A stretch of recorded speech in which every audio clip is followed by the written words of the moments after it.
그래가지고 있는 성경책 307면 정도 있는데요.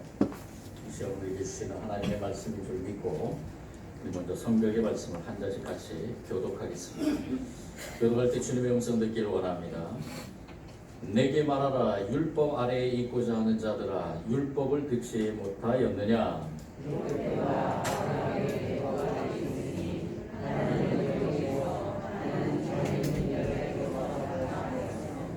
여종에게는 육체를 따라 낳고 자유 있는 여자에게는 약속으로 말미암았느니라.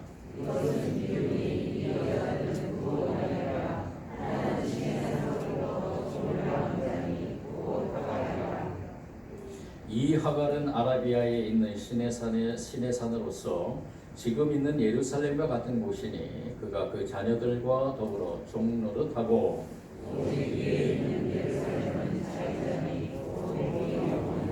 기록된 바 잉태하지 못한 자여 즐거워하라. 산고를 모르는 자여 소리를 질러 외치라. 이는 홀로 사는 자의 자녀가 남편 있는 자의 자녀보다 많음이라 하였으니 그러나 그때의 육체를 따라 난 자가 성령을 따라 난 자를 박해한 것 같이 이제도 그러하도다. 그러나 성령이 무엇을 말하느냐? 여종과 그 아들을 내쫓으라. 여종의 아들이 자유 있는 여자의 아들과 더불어 그런즉 형제들아, 우리는 여종의 자녀가 아니요 자유 있는 여자의 자녀니라. 그리스도께서 우리를 자유롭게 하려고 자유를 주셨으니 그러므로 굳건하게 서서 다시는 종의 멍에를 매지 말라. 아멘.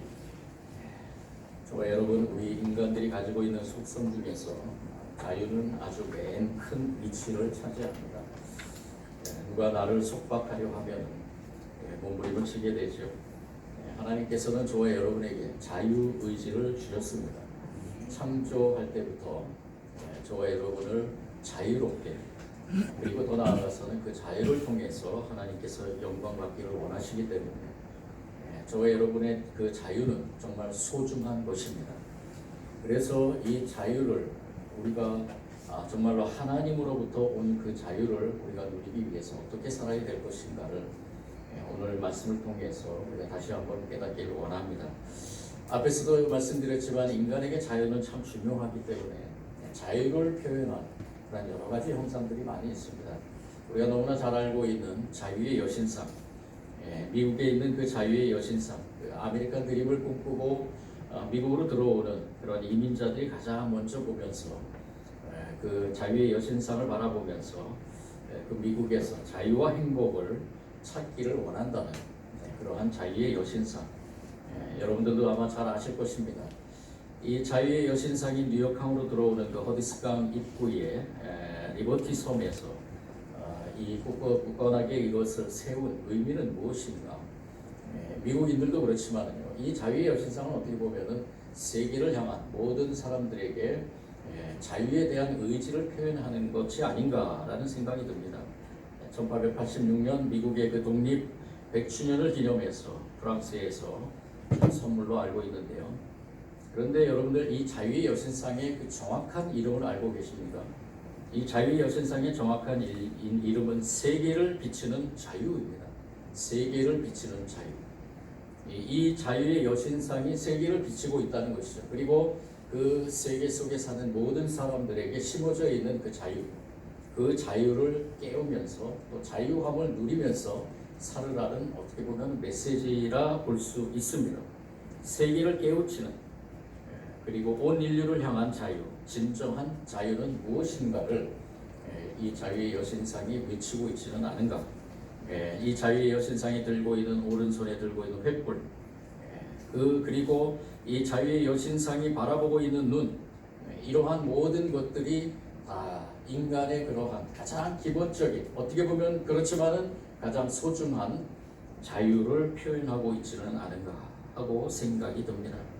그러면서 얼마나 큰 인간들의 자유함이 그러한 의지에 담겨 있는가를 생각해 보면서 우리가, 그런데 정작 중요한, 우리나라가 지금 75주년을 맞이한 광복절 이전에 그 일제하에서 자유를 잃어버리고 또 많은 부분 문화, 경제, 심지어는 우리가 믿는 그 예수 그리스도를 자유롭게 믿지 못하고 억압받는 상태에서 그러한 삶을 살다가 75년 전에 광복절을 맞이하면서 진정한 자유를 얻게 됐죠.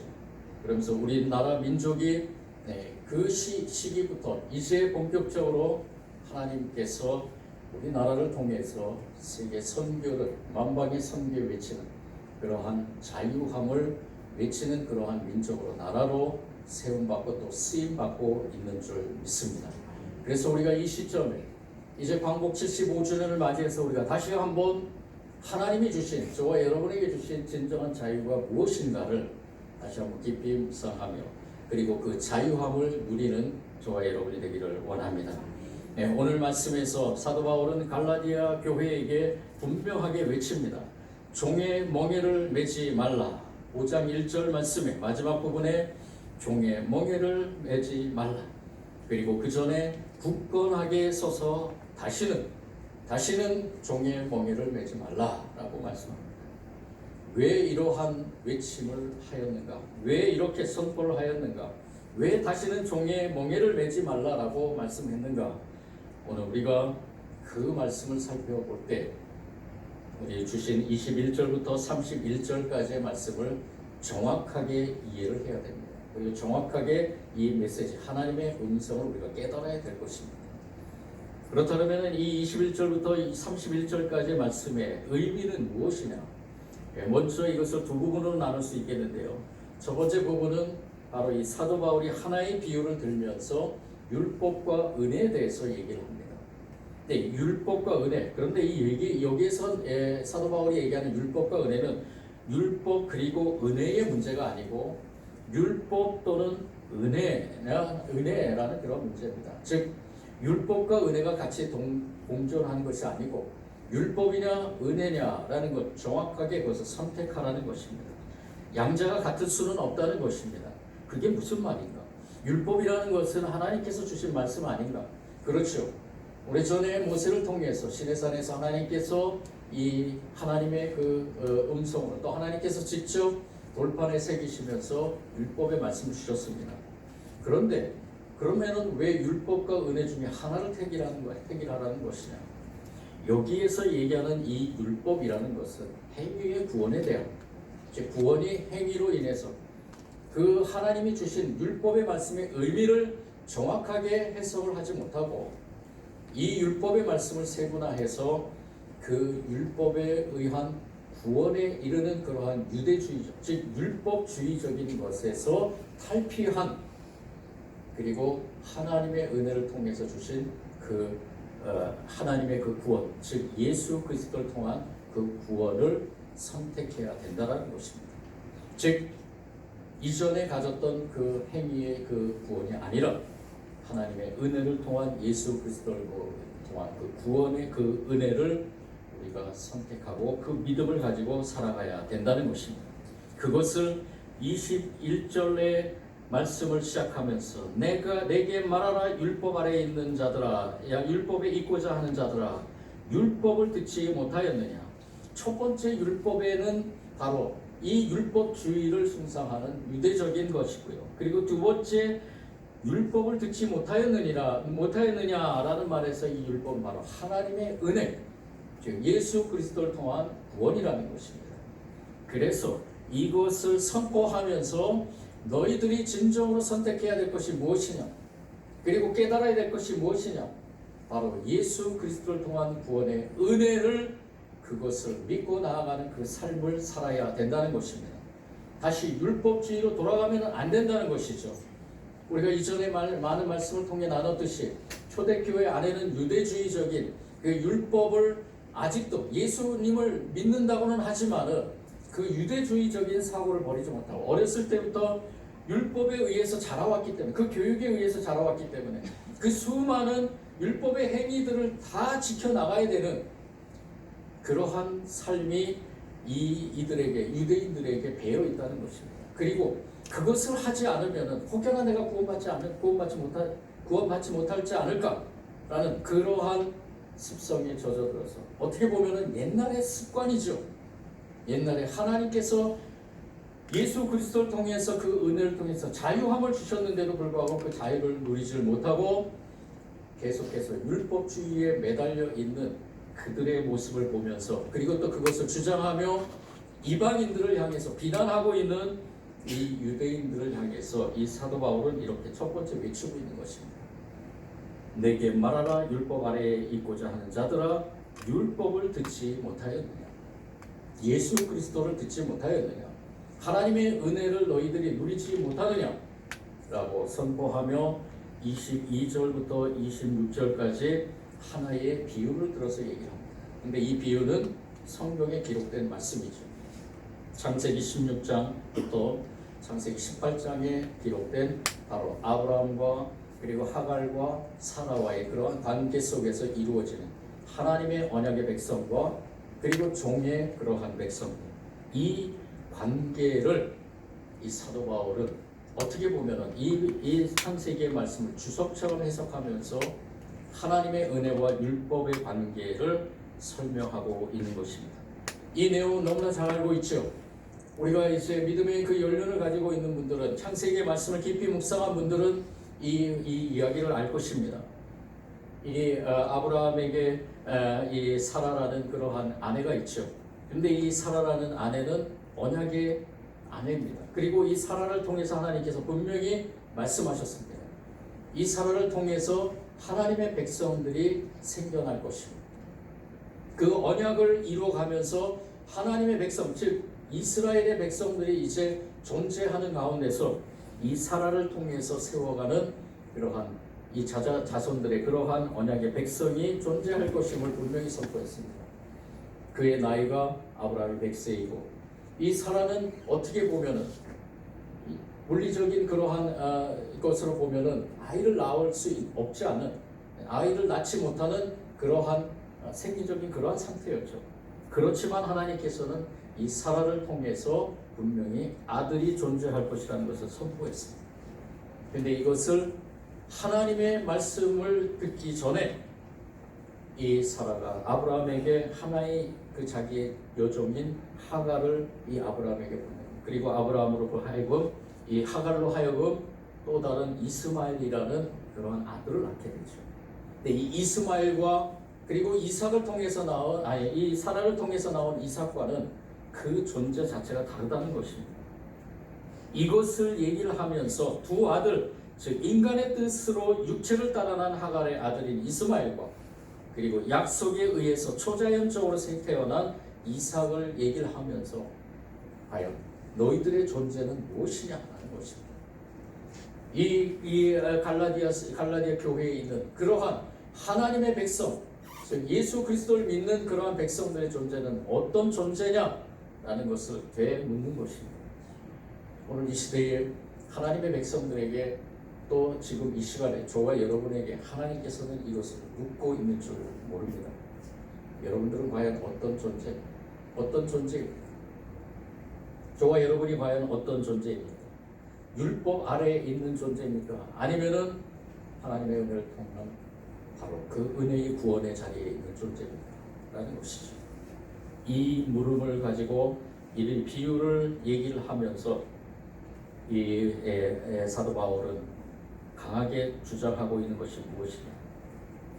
아브라함의 철저한 실패와 그 언약을 나타내 보여준 그러한 인간의 노력으로서 성취되려고 했던 그 모습, 그리고 희망을 포기하고 자기 자손을 낳아주리라 하는 사라의 그러한 모습, 여종의 하갈을 통해서 자손을 얻고자 했던 그 모습들을 다 버리고, 그리고 새롭게 하나님께서 약속하셨던 그 언약의 백성의 모습으로 살아가기를 원한 것입니다. 여기에서 얘기한 이 비유에서 얘기한 이 하갈은 바로 종노릇, 그리고 실패, 그리고 약속에 대한 의심을 상징하고 있는 것입니다. 그래서 사도 바울은 이 아브라함의 행동은 인간이 율법의 행위를 통해서 하나님을 기쁘시게 해드리려고 하는 노력하고 있다는 것을 말하고 있는 것이죠. 그러기에 하갈은 율법을 상징하고 이스마엘은 육신의 행위를 나타내는 것이고, 그래서 곧 율법과 육신의 행위로 인해 종노릇을 낳은 것이다 라고 말하고 있는 것입니다. 결국 아브라함은 하나님의 약속을 저버리고 자신의 노력으로 종 노릇을 낳았다라고 이렇게 사도 바울은 이야기하고 있는 것이죠. 그래서 오늘 이 비유의 말씀에서 두 가지를 우리가 발견할 수 있는데요. 바로 그것이 무엇이냐? 바로 율법의 행위로 돌아갈 것이냐, 아니면 다시 하나님의 은혜를 누릴 것이냐라는 것입니다. 그래서 이 사도 바울은 잉태치 못한 자여 즐거워하라, 구로치 못한 자여 소리질러 외치라, 이는 홀로 사는 자의 자녀가 남편 있는 자의 자녀보다 마음이다 라고 27절 말씀에서 선포를 하고 있습니다. 이것은 누가 이야기한 것입니다? 오래전에 이사야 선지자가 선포한 그러한 말씀입니다. 이것을 통해서 다시 한번 하나님의 은혜를 누리는 자들이 되어야 된다라는 것입니다. 하나님이 주시는 진정한 자유가 무엇이냐? 바로 그 하나님의 은혜를 누리는 것이다. 다시 율법의 속박으로 다시 돌아가는 것이 아니라 하나님의 은혜로 우리가 그것을 은혜를 누리는 것이다 라는 것입니다. 이와 같은 은혜가 율법의 자리를 대신하게 됐다는 것이고요. 그리고 이 사도 바울은 결론과 같이 그렇게 28절부터 5장 1절 말씀까지 선포를 하고 있습니다. 우리 28절부터 5장 1절까지 다시 한번 한 목소리로 힘있게 같이 한번 읽어보겠습니다. 시작. 형제들아, 너희는 그러나 그때의 육체를 따라 난 자가 성령을 따라 난 자를 박해한 것 같이 이제도 그러하다. 그러나 성경이 무엇을 말하느냐? 여종과 그 아들을 내쫓으라. 여종의 아들이 자유 있는 여자의 아들과 더불어 유업을 얻지 못하리라 하였느니, 그런즉 형제들아, 우리는 여종의 자녀가 아니요 자유 있는 여자의 자녀니라. 그리스도께서 우리를 자유롭게 하려고 자유를 주셨으니 그러므로 굳건하게 서서 다시는 종의 멍에를 매지 말라. 아멘. 종의 멍에를 매지 말라. 다시는 종의 멍에를 매지 않는 저와 여러분이 되기를 원합니다.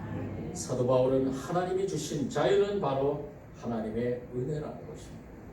그것을 결론적으로 선포하면서 이 땅에 있는, 그 시대에 있는 그 하나님의 백성들, 즉 예수 그리스도를 구주라고 믿는 하나님의 백성들에게, 갈라디아 교인들에게, 성도들에게, 그리고 지금 이 시대에 저와 여러분에게 이렇게 선포를 하고 있습니다. 우리가 이 믿음을 가지고 승리해 나가기를 원합니다. 이 믿음을 가지고 살아가는 저와 여러분이 되기를 원합니다. 한 국민일보 기자는 하나님의 은혜에 대해서 이렇게 고백하고 있습니다. 나를 믿어주는 분이 있기 때문에 행복합니다. 내가 바보 같아도 현명한 길을 갈 수 있는 것은 내 손에 지팡이를 주어주시는 분이 있기 때문입니다. 나는 본래 이런 사람이 아닙니다. 과거에 나는 내 지식으로 살았지만 예수를 만나 새로운 나를 발견하고 내가 내 힘으로 사는 게 아닙니다. 하나님의 은혜 덕분으로 삽니다. 내가 나를 믿지 못하고 내가 하나님을 믿지 않아도 나를 믿어주는 분이 계십니다. 그분이 사랑을 주니 행복합니다. 계속 행복하게 해주십니다. 행복을 보장하시는 분은 하나님 한 분밖에 없습니다. 영원 무궁하게 행복을 보장하는 분은 하나님 한 분밖에 없습니다. 이 고백을 했어요. 놀라운 고백입니다. 기자로서 자신이 이 세상에 있는 그러한 비진리에 대해서 맞서 싸운다고 하지만 자기의 지식에 의지하면서 이 기자는 자신의 지식에 의지했던 것을 고백한 것입니다. 그러면서 그것이 전부이냐, 또 그것이 최고이냐, 그리고 그것을 통해서 세상의 비진리들을 깨치면서 그것이 자신에게는 의무라고 생각하고 살아왔죠.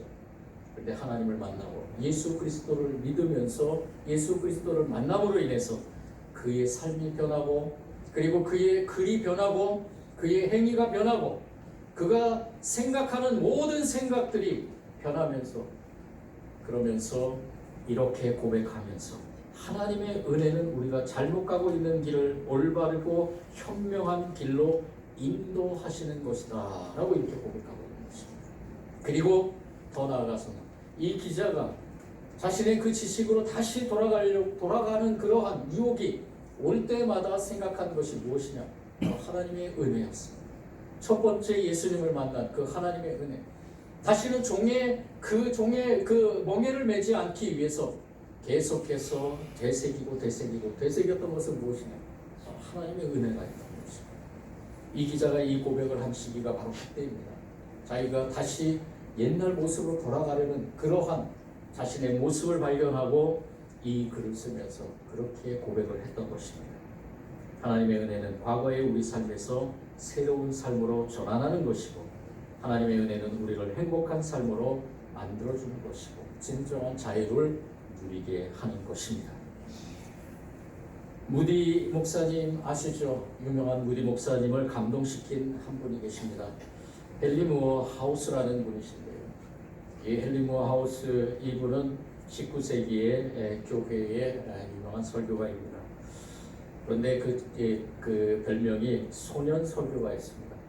30대부터 설교를 하시면서 소년 설교가라고 이렇게 별칭 붙였는데, 이 헨리 무어 하우스 목사님 그 설교를 들은 무디 목사님이 너무나 감동을 해서 이렇게 고백을 했습니다. 저는 그날 밤을 결코 잊을 수 없습니다. 저는 지금까지 복음을 증거해온 사람입니다. 그러나 그날 후부터는 저는 하나님과 사람 앞에서 더욱 복음 증거의 능력을 갖게 되었습니다.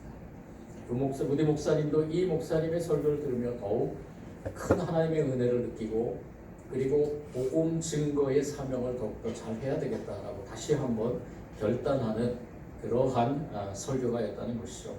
근데 이 헨리 무어 하우스 목사님이 젊었을 때부터 너무나 방탕한 생활을 많이 했다고 합니다. 도박꾼과 함께 또 깡패 두목도 되었고요.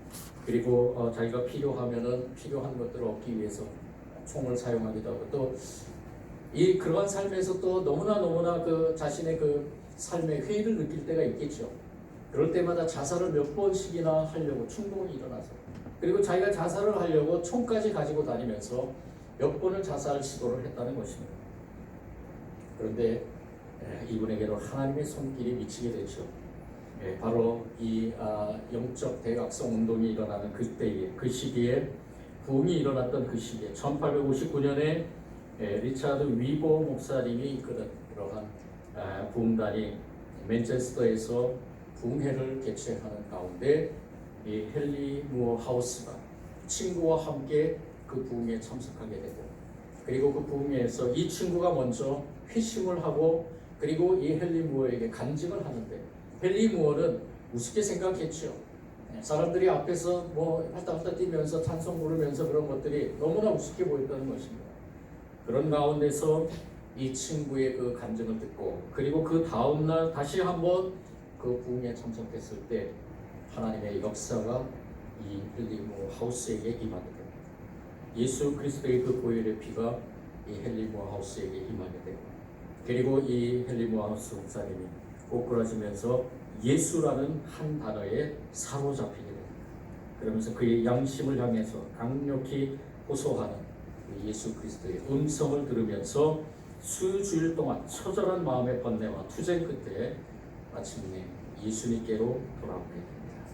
그러면서 그는 이렇게 신앙 고백을 합니다. 저는 사단을 섬겨왔지만 어느 날 그 사단은 저를 버렸습니다. 저는 만왕의 왕이시며 만주의 주가 되시는 분 발 아래에 있는 제 자신을 발견했습니다. 그 마귀가 저를 되찾기 위해 와서 저를 요구했을 때 저는 유다 지파의 사자이신 주님께 더 가까이 숨어서 마귀에게 와서 나를 데려가 보시지라고 말했습니다. 끊임없이 사단이 옛 모습으로 다시 돌아가자고 유혹했을 때 헨리 무어 하우스 목사님은 그때마다 선포한 것이 무엇이며 와서 나를 데려가라. 이것은 무엇을 의미합니까? 예수 그리스도의 그 큰 은혜를 선포했다는 것입니다. 그렇게 살려고 몸부림치면서 또 그러한 모습으로 살면서 이 악한 사단의 유혹과 싸움에서 승리해 나갔다는 것이죠. 하나의 또 사건이 있었는데요. 헨리 무어 하우스 목사님께서 많은 그러한 사역 가운데 피곤해 있을 때 이 그 헨리 무어 하우스의 그 딸이 있는데, 그 딸이 장애인으로 태어났습니다. 그래서 두 발을 걷질 못하고 늘 휠체어에 앉아서 생활을 하는데, 어느 하루는 이 헨리 무어 하우스 목사님이 그 아내에게 준 선물을 사갖고 저에게 들어왔는데, 그 선물을 들고 온 그 목사님을 반기는 그 딸이 이렇게 얘기를 했답니다. 이 목사님이 엄마는 어디 있니? 라고 물었을 때 이 아이가 엄마는 이 층에 계십니다 라고 이렇게 얘기하면서 들고 있는 게 뭐예요? 라고 얘기하니까 이 헨리 모하우스 목사님이 엄마에게 줄 선물이란다 라고 얘기하자 이 딸이 그러면 그걸 제가 가지고 가서 엄마에게 드릴게요 라고 이렇게 얘기했습니다. 두 다리를 걷지 못하고 늘 휘쳐 생활하는 이 두 딸이 엄마에게 자기가 주겠다고 그 선물을 자기에게 달라는 것입니다. 아빠가 이 목사님이 기가 막혀서 아니 2층에 네 엄마가 있는데 어떻게 네가 가서 줄 거니? 그랬더니 이 아이가 얘기하기를 나는 꾸러미를 들고 아빠는 나를 안으면 되잖아요 라고 이렇게 얘기해요.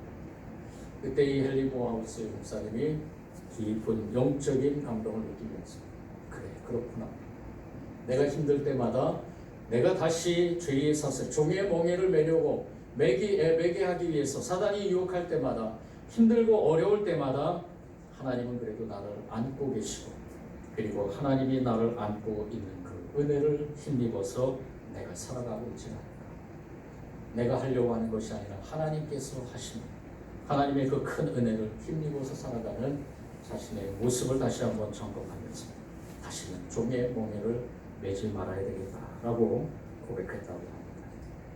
다시는 세상의 율법, 다시는 알코올 중독으로, TV 중독으로, 인터넷 중독으로, 그리고 돈으로, 명예로, 악한 습성으로, 악한 질병으로 돌아가는 것이 아니라 그것으로부터 자유함을 누리는 저와 여러분들이 원합니다.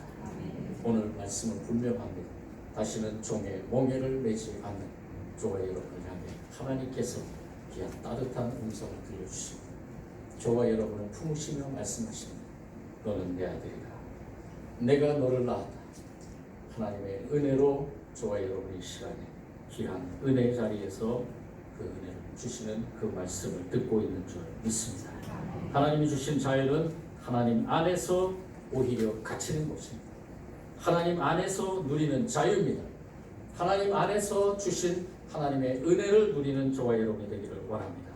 우리가 아무리 우리의 힘으로 살려고 발버둥치지만 하나님의 은혜 없이는 살 수 없음을 고백하면서 우리가 아무리 우리의 자유대로 살려고 하지만 하나님 안에서 예수 그리스도 안에서 자유 없이는 살 수 없음을 고백하게 됩니다.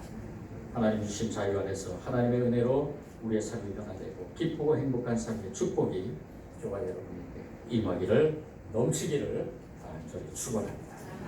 사랑해 주님 감사합니다. 주님 부족하고 연약한 저희들 하나님의 은혜로 살아가는 줄 믿습니다. 다시 한번 이 자유함, 진정한 자유가 무엇인가 우리가 다시는 종의 멍에를 매지 말아야 될 것을 다시 한번 고백하면서 이 사도 바울이 갈라디아 교회를 향해 선포한 말씀이 우리 교회를 향해 우리 성도들 향해 이 시간 주님 앞에 찬양과 경배를 올리는 우리를 향해서 선포되는 말씀인 줄 믿고 다시는 종의 멍에를 매지 않게 하시고 우리에게 주신 그 자유, 그 주님의 은혜를 누리는 삶을 살아가게 하여 주옵소서. 예수님 이름으로 기도드립니다.